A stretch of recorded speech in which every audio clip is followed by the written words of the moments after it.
First, there was Darkness, then came the reviewers. Let's talk about Dark City.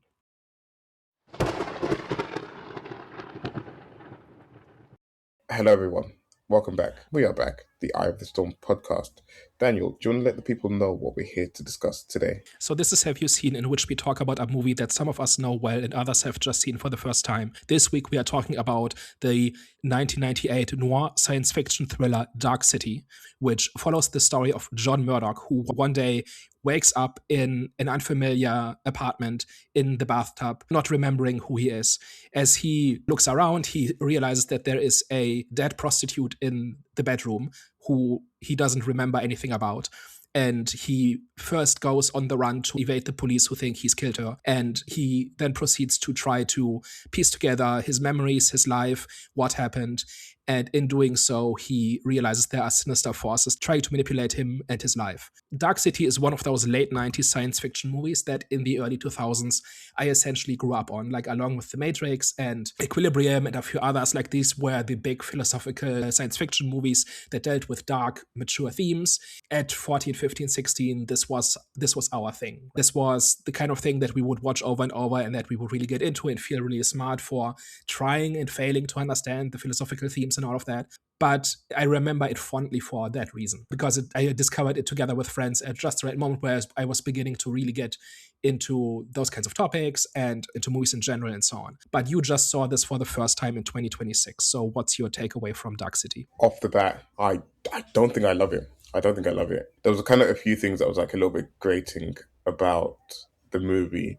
I think some of the performances or some of the acting, whether intentionally or whether not, like, Dr. Schreiberg, I think his name is, the way that he kind of like talked, like whatever, and he was just speaking like that, it was like really grating me. And I don't know, some of it felt a little bit wooden at times as well. Like when, I forget, is it John Murdoch, not John Murdoch, but his wife. That's Emma or Anna, depending on when you ask her. Yeah, like Emma.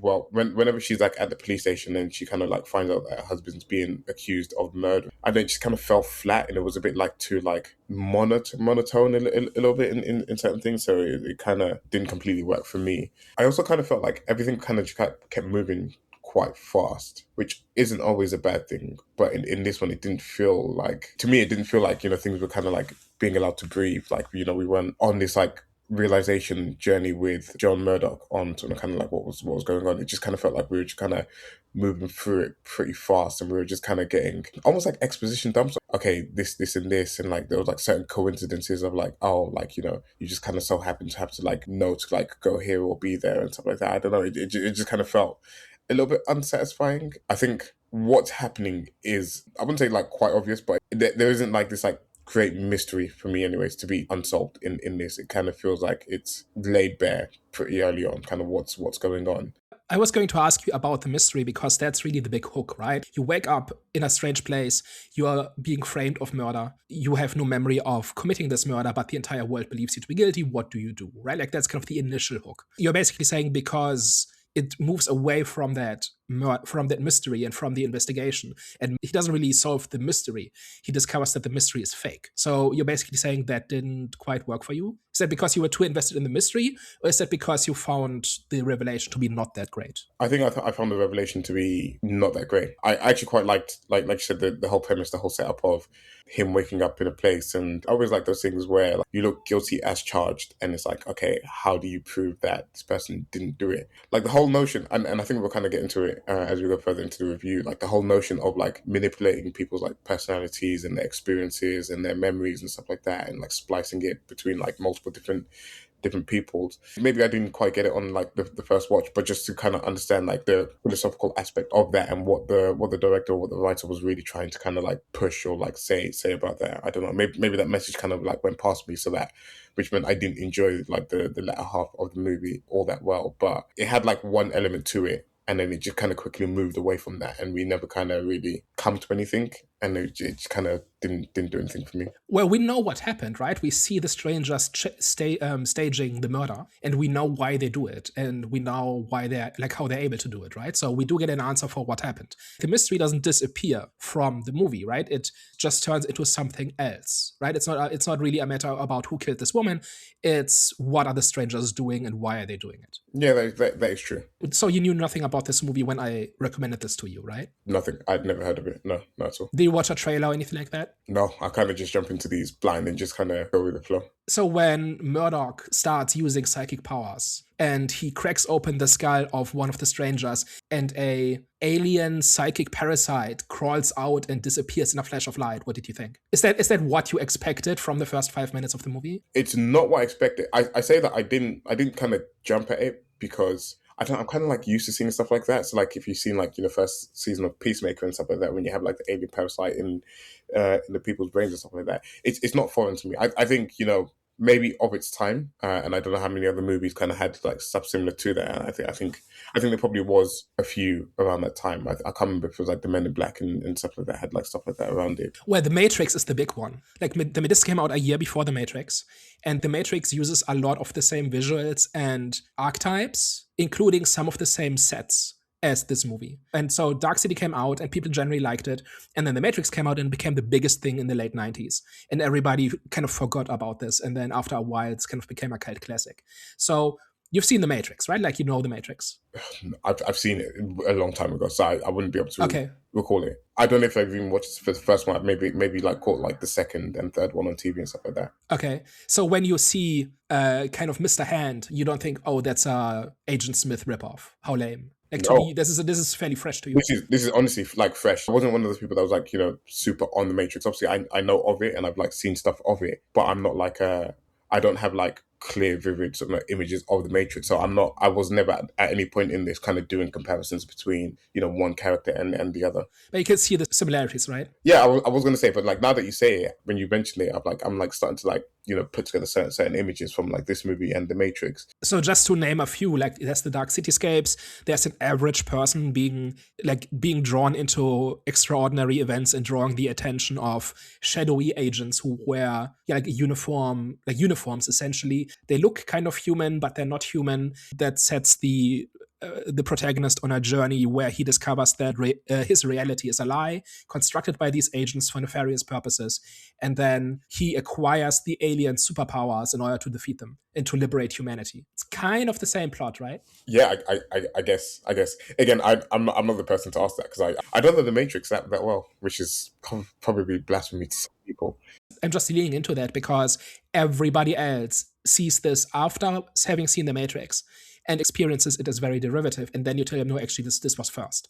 So this is one of the major talking points or topics when you introduce people to this movie is this is not a Matrix ripoff. The Matrix is a Dark City ripoff. I mean, not really, right? But they were kind of made in the same time and with similar sensibilities and all of that. But I think it's pretty rare for somebody to not immediately go to, oh, this is just the Matrix. Yeah, I was going to ask actually, is it a coincidence or was it that the Matrix kind of like intentionally, tried to like take elements of this? Or sort of what was kind of the story there? So this came out in 1998 and The Matrix came out in, I believe, 1999. So as this came out, The Matrix must have been in production. And that is why I don't really believe that it's like The Matrix just ripped off this movie. As far as I know, they used some of the same props and costumes and that sort of thing, like the rooftop chases and all of that, right? But The Matrix must have been way in development before Dark City ever came out. I think it's just like convergence, because you know how sometimes a bunch of movies will come out basically at the same time about the same thing, right? So classic one is Armageddon and what's another one? Like in the late 90s, there were like two movies about an asteroid destroying the world. And they came out like within 6 months of each other. And they're very similar. So this kind of thing just happens. And in games, you can have this where for a year, 3 or 4 games come out and they are basically going to the same well. And part of this is that people in the industry talk to each other. Part of this is that these things kind of tap into similar influences. And in the late 90s, this dark science fiction tapping into philosophical themes of reality is not real. And we have to transcend what the system tells us our lives are like and how we should live them was just a thing that was in the water. And I think The Matrix and Dark City kind of lean into those same influences. I guess we can kind of try to touch on some of the philosophical some aspect of it in that case, if that was of the time. Because like in this one, kind of what I gathered was it was almost like this whole like notion of really like what are you and who are you, and like, you know, how does like certain like experiences, or it's almost like you're kind of taught to believe what you are, or something along the lines. But I feel like I'm like reading it a little bit wrong, or it's kind of taking away the wrong thing in the movie, because it's almost like they kind of like put you to sleep, and then they give you this whole like story and this whole like, you know, idea of who you're sort of meant to be, and then you kind of wake up and you kind of are just that. Like sort of obviously the example of the couple that was like having dinner, and then they came in and they manipulated it, and they kind of turned them from like regular home to like something that was like a little bit more like lavish, and like they had like the long dining table and stuff like that. And you know, you see that they kind of like wake up from it, and they kind of like start speaking like they are of like upper class, or whatever. The important thing there is that before the tuning, he's a working class guy who just came off the night shift. And he talks about how his boss has been making him work the night shift for way too long, and he's finally getting the day shift. And his wife says, oh yeah, it's about time. They're not just working class, they're very poor. Completely at the mercy of the higher ups, right? And then after the tuning, they are the bosses, right? Like the man turns into the company owner, and he talks about how he has to fire somebody because he's not been doing his job.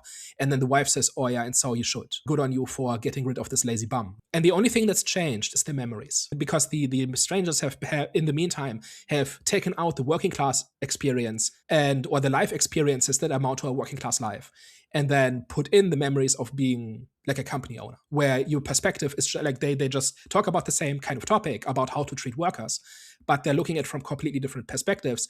And the only thing that's changed is their memories of what their lives have been like. And that informs their perspective, and that informs their opinions. Like their personality hasn't changed, but their memories of how they fit into society has changed. And so I think it's easy for this to kind of just say, oh, this is just society telling you what to think. And I don't think that's it. I think what this is it's about how memories shape your personality, and how choices you make that you think are free and your own doing are really rooted in your life experiences.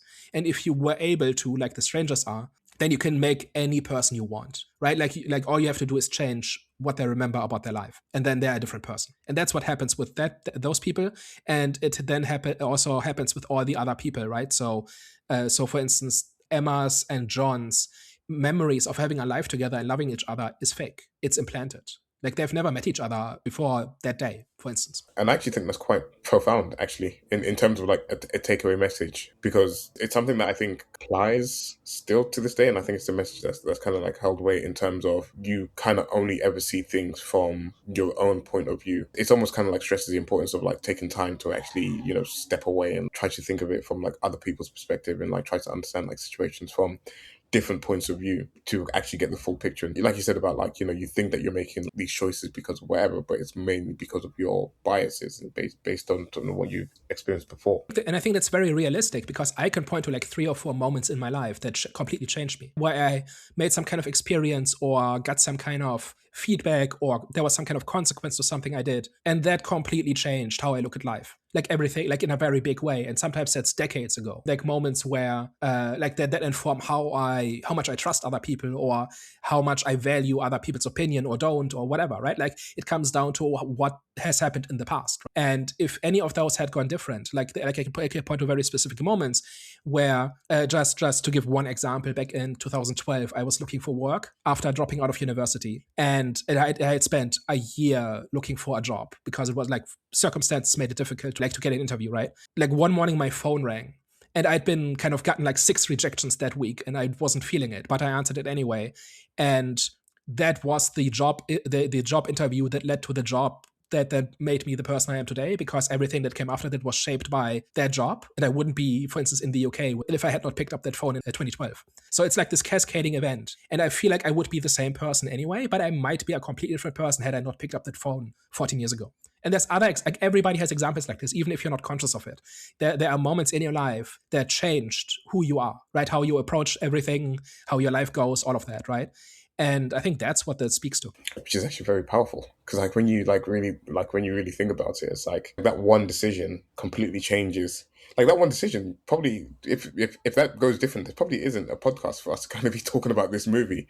Funny enough, because you don't get the job, you don't be at work, and this, that, and the other. Like it completely changes everything. Yeah, we started this because you, Jonathan, and I worked for the same company at the time, and we kind of just started talking about movies in the office kitchen, right? And that kind of turned into the podcast.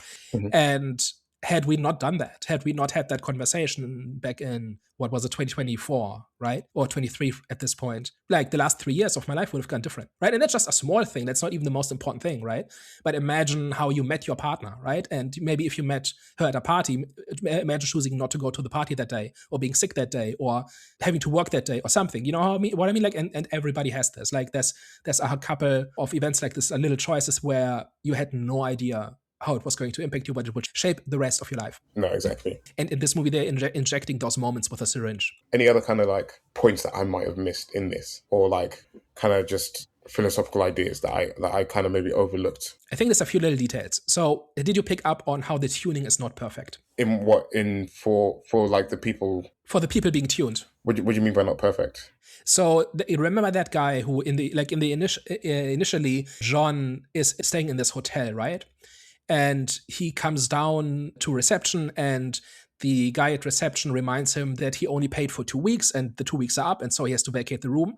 And he says, "No days off for good behavior," right? Essentially meaning, I don't trust you to, like John says, "Let me just take care of some business and I'll pay up like later today when I get my wallet." And because he forgot his wallet in this restaurant. And the guy says, "No, like it's like your 2 weeks are up. You should have paid for more time. No days off for good behavior," is the phrase he uses.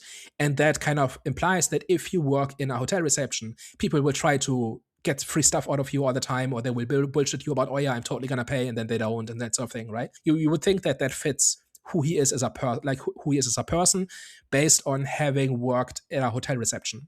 But then later in the movie, after the city has been tuned, he buys a newspaper, and the guy who sells him the newspaper is the same guy. And that is where Murdoch realizes that it's the same person and that people are being swapped around. And he asks, "How long have you worked here?" And he says something like 10 years with not a single sick day. But what has it gotten me?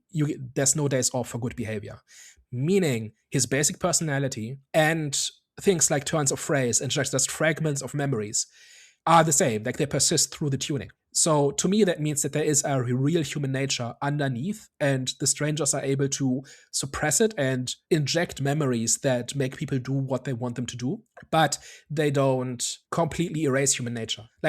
Our memories are not the entirety of our human nature. There's still a personality underneath, and it's the interactions of the two that determine who you are and how you behave. I guess that kind of like ties into the conversation that John Murdoch had with that agent at the end, when he was kind of saying that how like they targeted the wrong area. They tried to go for the memories and what's in their head, but I can't remember whether he said it was like to do with like the heart or I can't remember exactly what it was, but he was like saying that it's not just like what's in there that makes humans what they are, and it's actually like a little bit more complex than that. So in that sense, yeah, I do remember obviously like the hotel worker kind of like being the news agent. I didn't quite like link the phrase, because again, kind of like watching it through for the first time, I didn't quite like link the phrase, but it does make sense in terms of like the point and like the message that they were trying to kind of like convey at the end, in terms of saying how there's still like an element of like uniqueness about us in terms of sort of our who we are. Is that why like I feel like they focused on like fingerprints like quite a few times, obviously like this swirling motion of a fingerprint, etc. And that's meant to be like the most kind of like unique identifier of a person, is like, no two person has like the same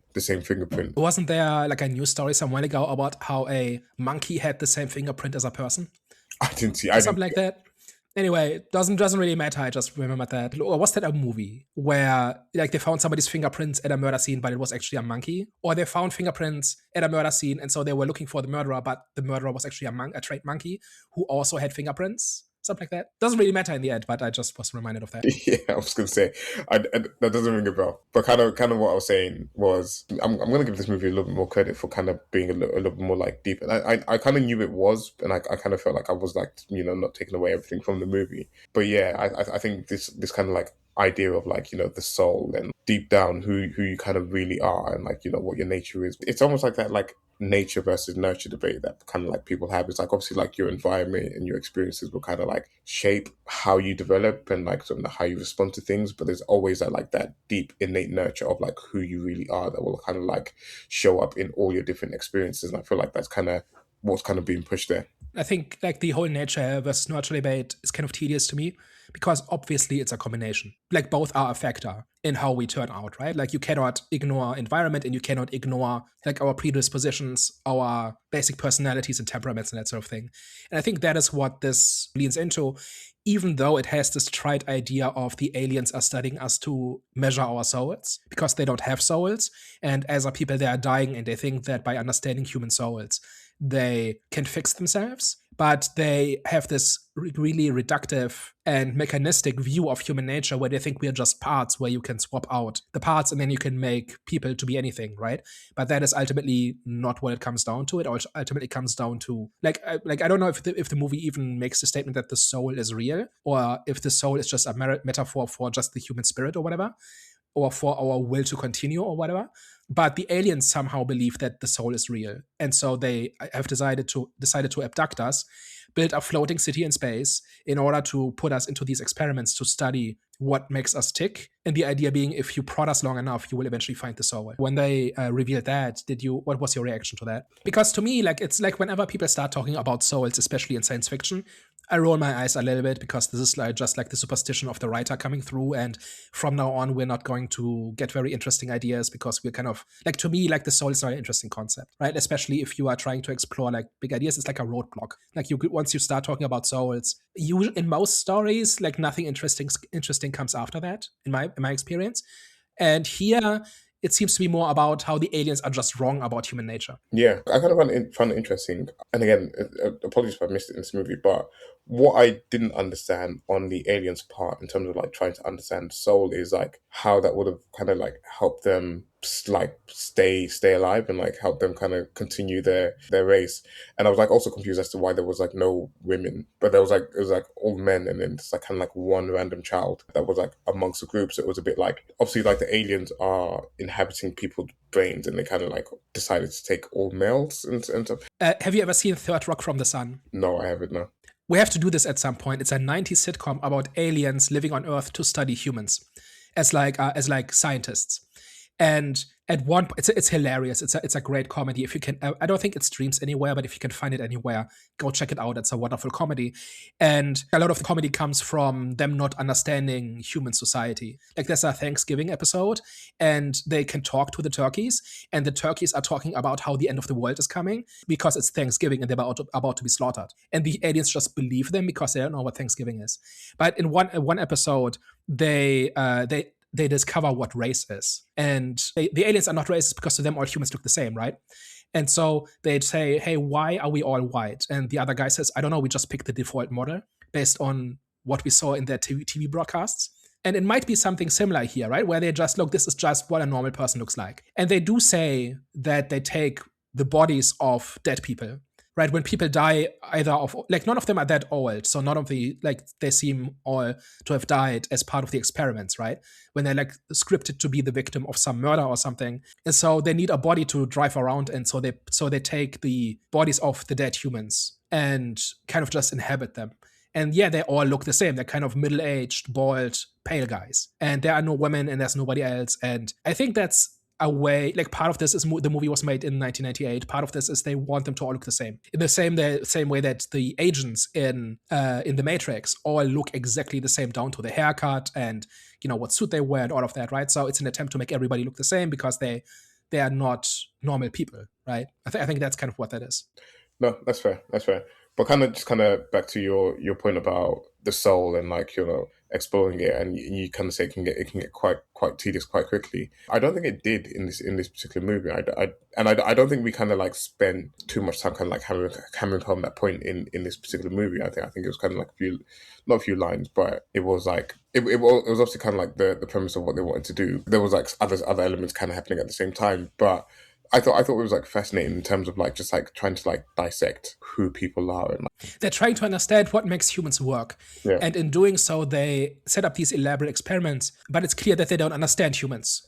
you can also say that about like humans on humans, and again it kind of goes back to like that whole perception thing, and your whole lived experiences kind of like shaping how you view things, because then when you're trying to like understand people that are similar to you and people that you understand, it's like you can kind of like see the nuances, you can see some of like the different layers of that particular person. But then when you look at someone that's maybe a little bit more foreign to you, or like someone that you haven't encountered before, someone from different background, different whatever, you kind of just see them as just plain like black and white, and you don't like then try to understand like the soul behind that person. It's more like actually like what is the actual like almost like the matter of fact of that person, similar to kind of what a memory is like, this is your lived experience. You kind of like see them as a matter of fact, and you kind of like speak on them, or you judge them based on that, as opposed to some of the like more deeper sort of layers. And I feel like again, where the aliens in this kind of went wrong, and like the wrong part is similar to how like people can do that when they're like judging or evaluating others, and not have that like same level of like nuance and understanding of the deeper aspects of people. It seems to me like the tuning or the manufactured personalities work as long as you don't get too personal. Kind of. Where as long as you look at people in terms of their jobs and functions and roles, then it kind of works. But at the same time, John's and Emma's love seems to be real. It's manufactured, but they still feel it, right? And that was kind of another angle here that I think is quite interesting, which is that they don't walk away from each other because they realize what they feel for each other is manufactured. They stay together, right? Or they end up kind of meeting again. And this time it will be real, right? When they are at Shell Beach and they're looking at the sunset for the first time, and she doesn't remember him, but he remembers a life with her, and he engineers a situation where they have a conversation. That is based on fake memories. But what comes after will be real because they actually do it. Like, as in, they actually will fall in love and they will have a life together and all of that. And every choice they make in that, like, from that point on, will be their own. Like, the movie seems to say it doesn't matter that if you roll it back far enough, you hit something that was manufactured and that was planted there. Like what people do with that is what's real. That seems to be kind of it. Does that contradict a little bit the whole point of like the aliens were looking at the wrong place, and like they're looking at like the memories and not actual like the heart? Because I don't know, I don't know. It seems like that level of connection and that level of feelings for one another, and like for Emma specifically, where it can kind of like transcend different personalities, or like the second personality the second time round, where she's kind of like wanting that experience again, or not wanting that experience, or like it's implied that she's kind of like going to fall in love with him again at that point.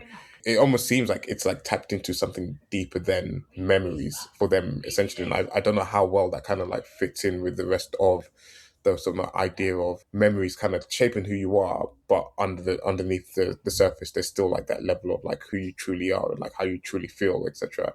There seems to be like some type of like contradiction there that I'm trying to find. Yeah, I'm not sure it's a contradiction exactly. I think the aliens were looking in the wrong place and they were overestimating how important the memories are, but the memories are still important. And if you lay a foundation for what kind of person somebody will be through those memories, that's still going to be real. And I don't know, it seems to me like that's ultimately what that comes down to.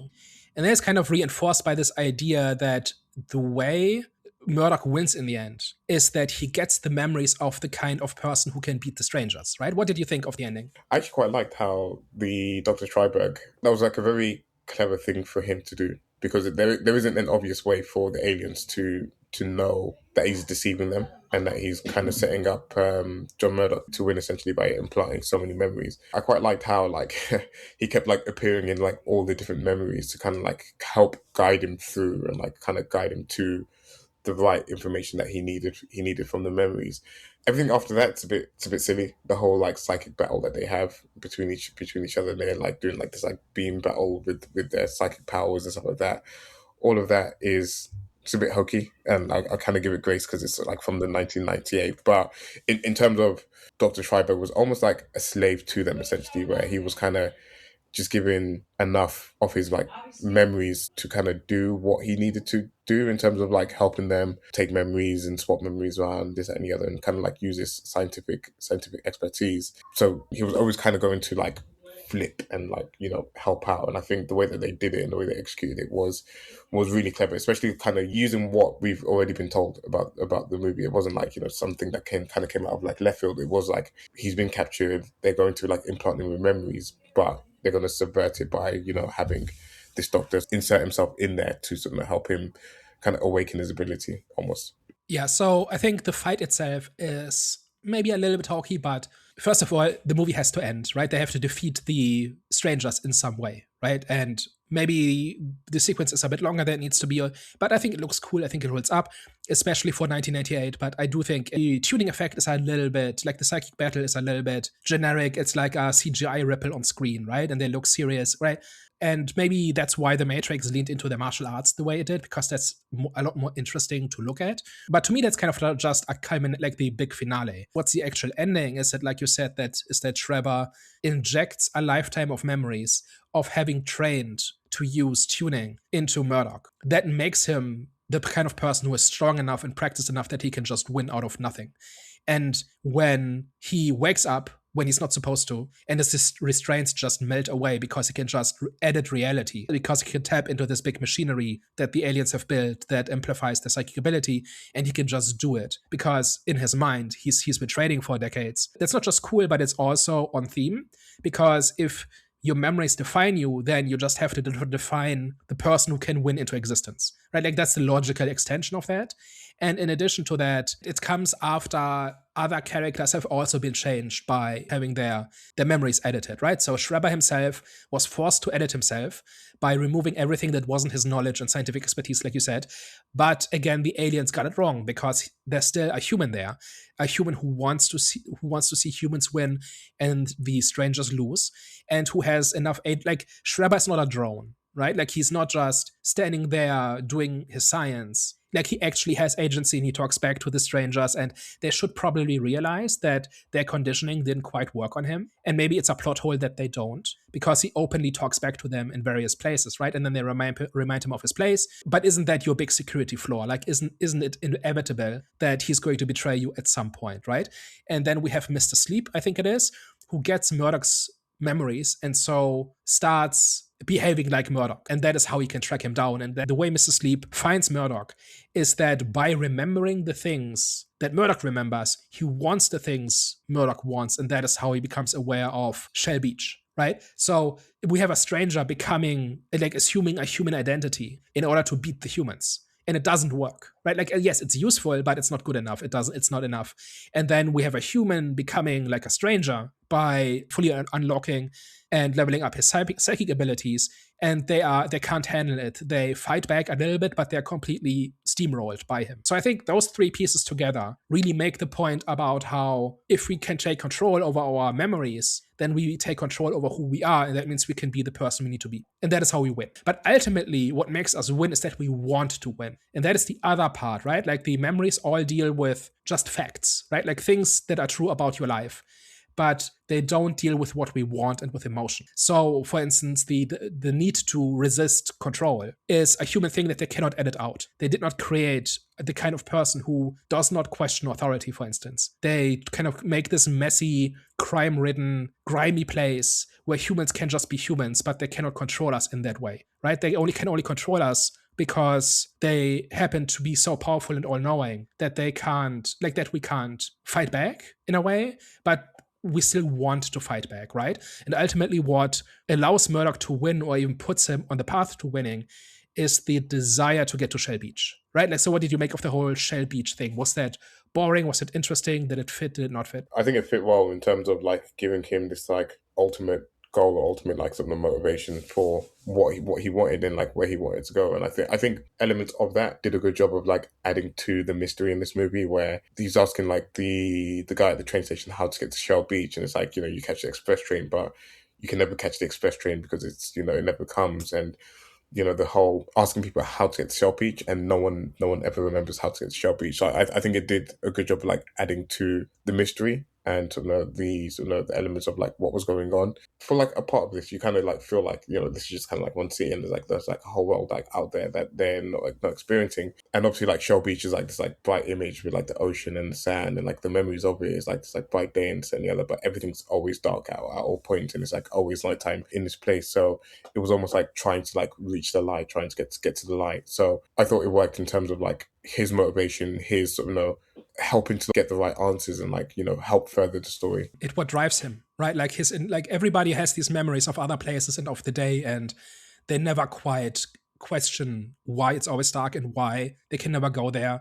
All the measures that the strangers have for keeping people in the city are kind of clumsy, right? It's just the trains just stop. And any trains that go further are the express, but nobody ever takes the express, right? So it's Murdoch's ability to want something that he's not supposed to want that makes him dangerous and that makes him elude control, right? Yeah, no, exactly.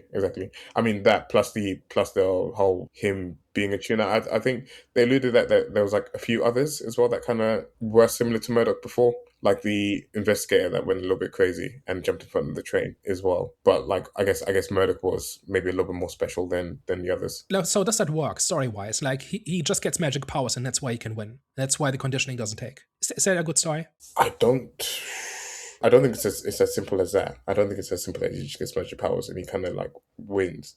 But at the same time, it's that whole arc of like the chosen one. But there's the whole like idea of like the chosen one and like the one that's like always like different from the others or like is a little bit special for whatever reason. And maybe in this scenario they could have maybe like tried to like explain or like justify why it didn't work. Again, maybe I missed that, but they could have like tried to like state like what was unique about him that kind of made it so that he was not immune to the tuning, but on this particular occasion he'd kind of like woken up from the tuning as opposed to like other times as well. Because I think it probably wasn't even the first time that they tuned him, but it was on this occasion that he kind of woke up from it. And what was kind of different from this time than the others. So there are a few people who are resistant to tuning, right? And you mentioned this one guy who remembered his old lives. And it kind of drove him crazy, and he had no way of proving anything to anybody. They say that some humans just, like, sometimes the tuning just doesn't take. But Murdoch is the only one who can tune. The strangers are shocked when it happens, and it's a major crisis that there is a human who can tune. In their big meetings, that's one of the things they discuss about how, like, we have to stop him, like, this cannot be allowed to exist.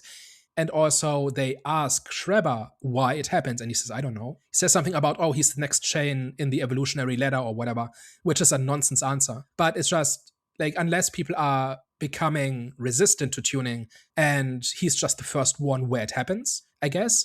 But like thematically, like it is kind of a chosen one thing. It means there's no resistance, right? There isn't like in the Matrix, a couple of people who have broken free from the conditioning and they fight back. No, Merc is the only one. And there's like a few people who remember their past lives, but it's not like they are organizing. I do think the movie was like the right amount of time, but I wonder whether you could have like had that detective that went a little bit crazy actually play a little bit more of a role in like helping Murdoch kind of like navigate through discovering the tuning and the mystery behind sort of the aliens and the people behind it, just as like an additional kind of like side plot. Because I did like what was kind of going on with the detective and Emma, although sort of, no, it was a little bit like, again, bland, a little bit dry, but almost like an Edge of Tomorrow kind of situation where you have one that's like been awakened before and is like kind of like coaching the other person on how to sort of navigate and how to start to like piece together the memories that he has. In part of it, it just kind of felt like, I just remember this, and like, I'm just gonna go here, or I'm just gonna like, and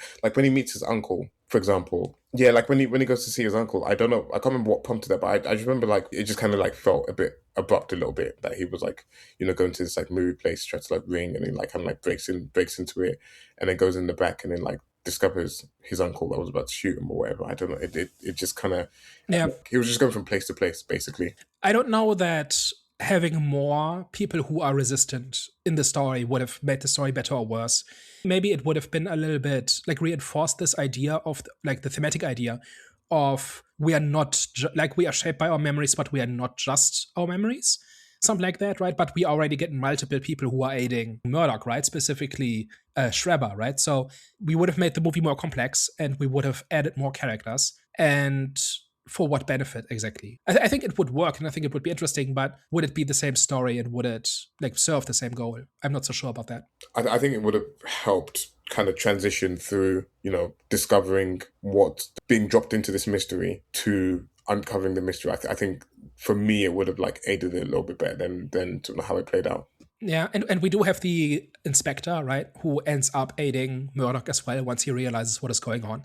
So we do have multiple characters who are resisting the tuning or pushing back against the control in some way. So I don't know, like they are there, right? But it's not like as a matter of world building, this is supposed to be so foolproof until somebody like Murdoch comes along. It's even weird when you say like it's meant to be foolproof, because for the detective, for example, at no point do people like ask like basic questions. So you're saying like he got like this like box thing from his dying grandma, but he doesn't remember like receiving it. It's almost like, do people not push back on some of these memories, especially like things that are meant to be like core memories? Like, oh yeah, I got this like, box from like my dying grandma, and someone might ask a follow-up question or whatever, and then you kind of just like blank out on it or whatever, and you don't have an answer for it. You'd expect that to happen to more people, especially like the way that they're swapping people around. And we have like the uncle who has all of these memories about growing up in Shell Beach and all of that.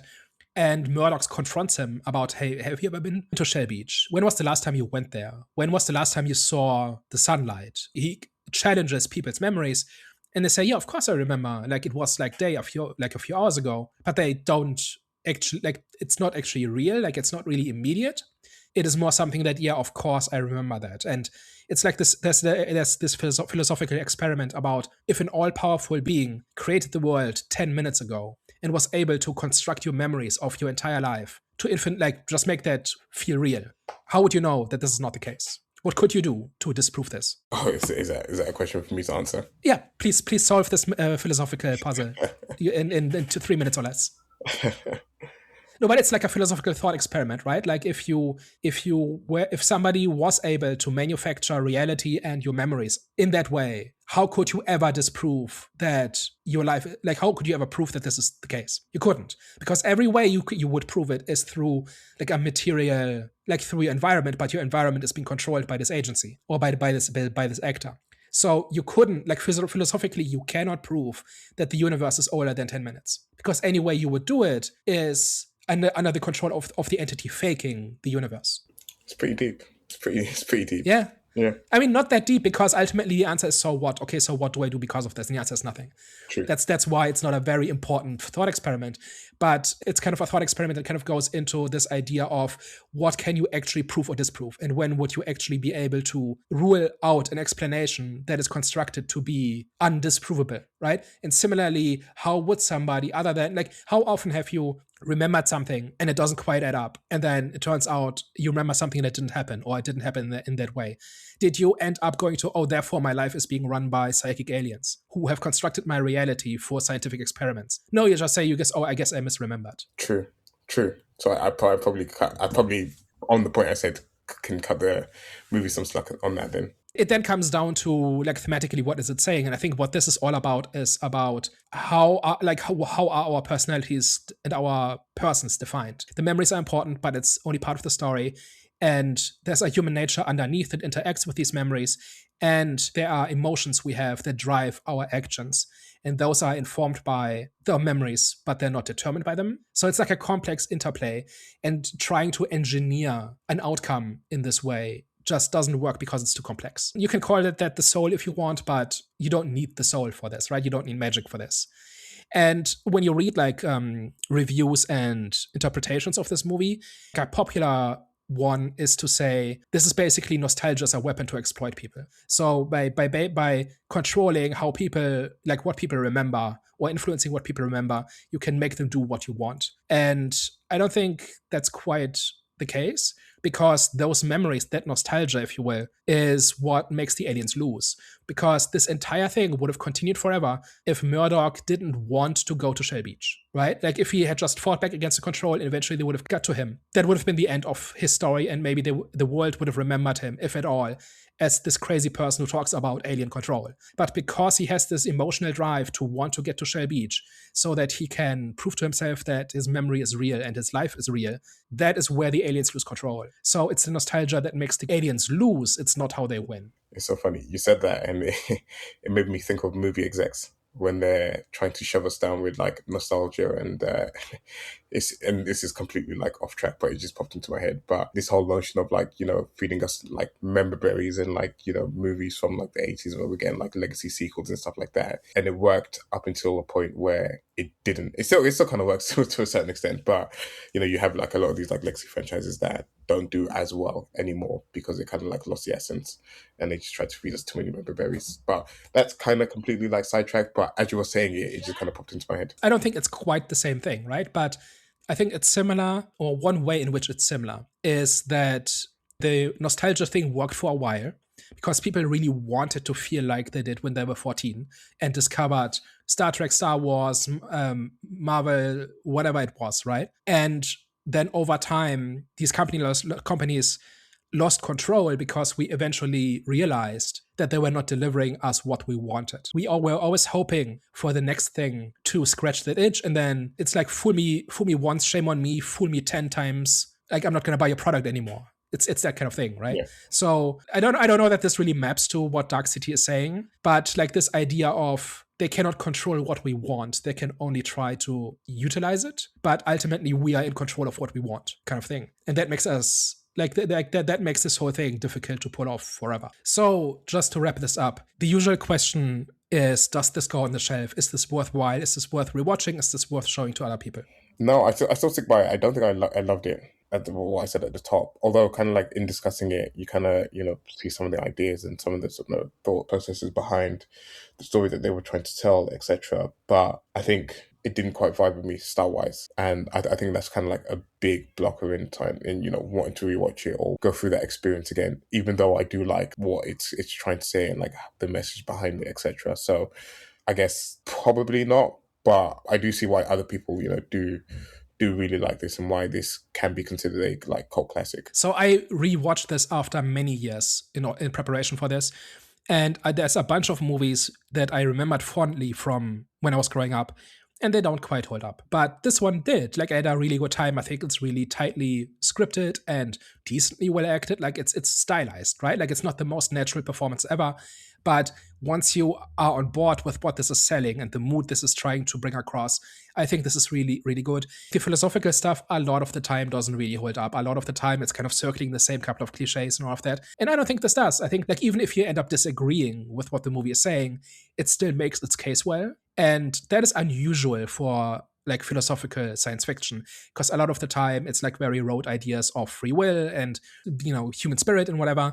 And I think this goes just a little bit further, and this makes it just a little bit more human, and it's a little bit ambiguous, right? Where it ends on people embracing the fake memories, knowing they're fake, and then moving forward. Like they will never go back to Earth, right? They were where we stuck in this spinning city in space, but now they run it. And so they can build a life this way, but the foundation of it is fake. But everything they build on it is real. And I think that's a little bit more nuanced and a little bit more interesting than just Rise Up. That's been done a million times. And I think this does slightly more interesting things with it, just as a story. And for that reason, I think it holds up. Well, you heard it here first, guys. And on that note, I guess we reached the end of today's episode. As always, if you reach this part of the episode, we appreciate you pressing play, checking us out, and just giving us a listen. And as always, if you liked what you heard today and you enjoyed our discussion, you should probably tell a friend. And if you hated everything and you thought we were chatting a whole bunch of nonsense, then we've got some tuning to do with you. We are the Eye of the Storm podcast. Bye-bye. Ciao.